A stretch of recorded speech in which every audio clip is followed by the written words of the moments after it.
is Bloomberg UTV.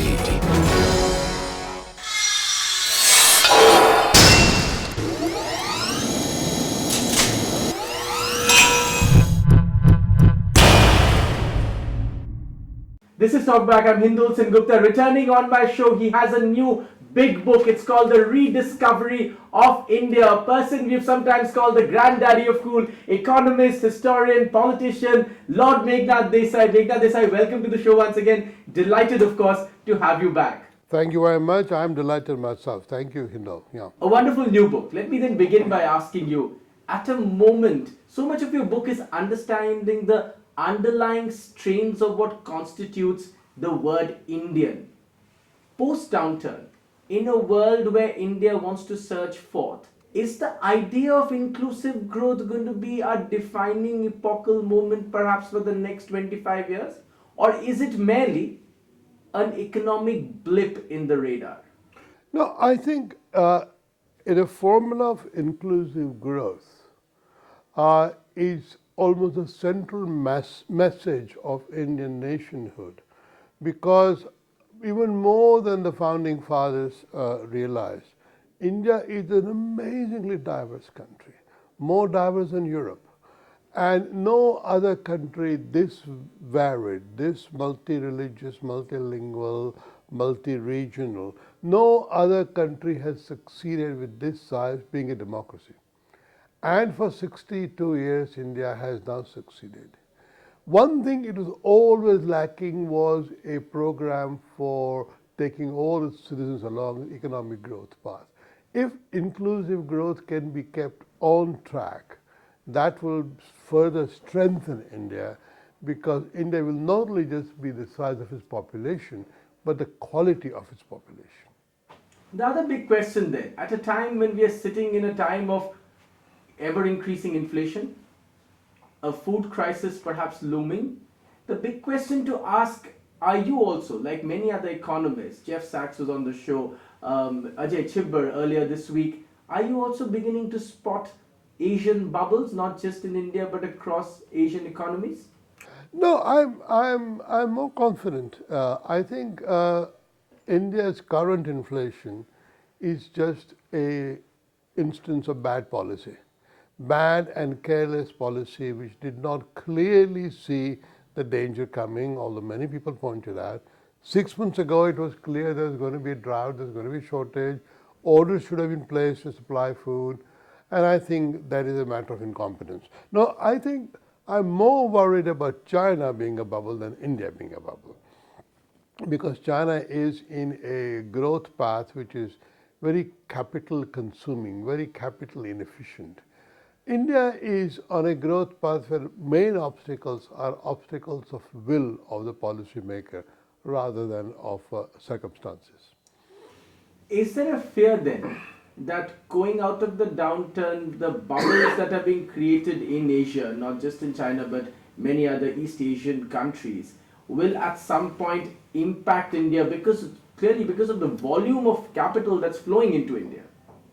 Well, India is, as we all know, much less dependent on foreign trade than many other Asian countries.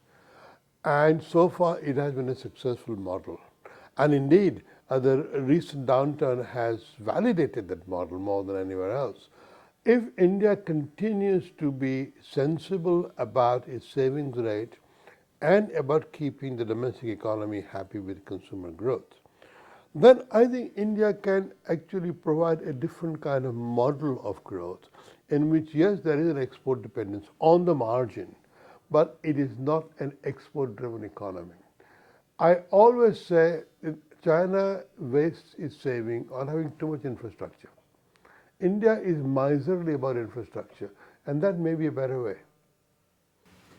The other big question that people want to ask, and especially I wanted to ask after reading the book, so much of the book is not just what we were, but what we will be, and more importantly, what we can be.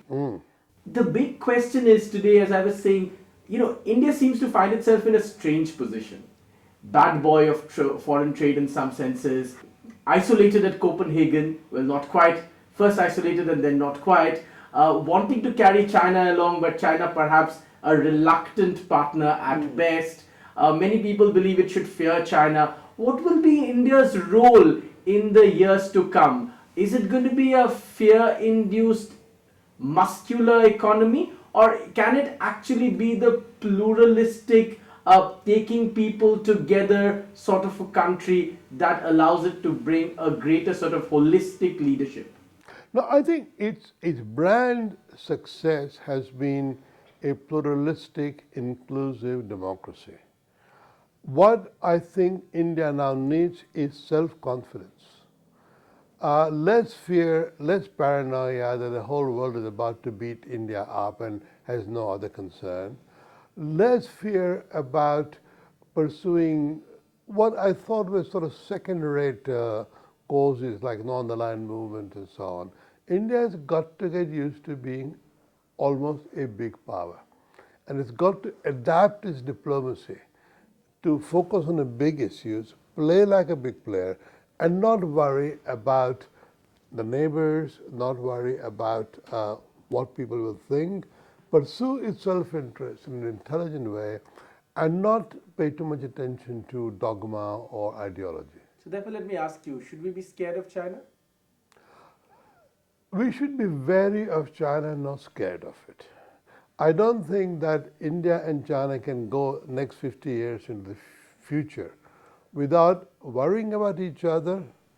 They are competitors. They don't need to be enemies, but you can never let your guard down.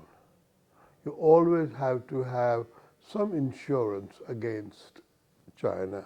And I think the whole Manmohan Singh-George Bush nuclear agreement was not about energy at all. It was about buying insurance. And India has insurance.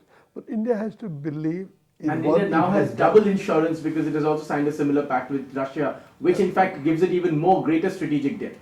Indeed. But when push comes to shove, it won't be Russia. It'll be America. That's right. Russia will not help against China. Are you a believer in the Asian decoupling theory, Dr. Desai? Will Asia decouple? No. I think decoupling is all gone. Now we will move more and more forward into global interdependence. The capital flows will be there, the trade flows are there, the human flows are there. It's only a matter of making all these economies play along while guarding their interest. And in a sense, lose their fear of change. And China has gone into this very conservative policy of amassing vast foreign exchange reserves because it's insecure about another downturn. Now, I think they have to get out of that, spend the money they have for the good of the citizens, and rely on the world capital markets to more or less provide. And that sort of maturity, I think India will acquire before China does. Idea that will define us is being the greatest democracy in the world. And the fact that India and Indians have made it a success is something they should be immensely proud of.